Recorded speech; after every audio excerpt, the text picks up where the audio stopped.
Hier lê die sleutel.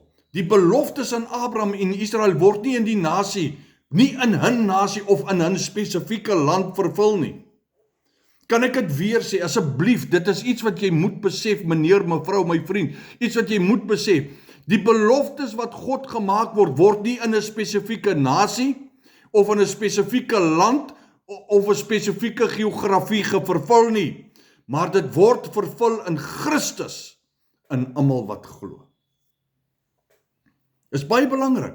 Ek wil jou identiteit gee, want ons het ons identiteit oor die jare weggegee. Ons het ons identiteit verkoop deur 'n pot vir 'n pot lensiesop. Wanneer ons dus vandag vra, wie is die ware Israel? Dan is die antwoord baie, baie duidelik. Dit is nie geografiese staat of 'n geografiese of 'n fisiese bloedlyn nie. Maar dit is die hele eklesia, die liggaam van Christus, hulle wat in hom ingedoop is. Kyk wat sê Johannes 1 vers 12. En julle, ons ken hierdie skrifte, man. Ek het nie eens nodig om vir julle die skrifte te lees. Julle ken hierdie skrifte. Johannes 1 vers 12 sê vir ons so baie mooi. Almal wat hom aangeneem het. Aan hulle. Wie's hulle? Wie's hulle?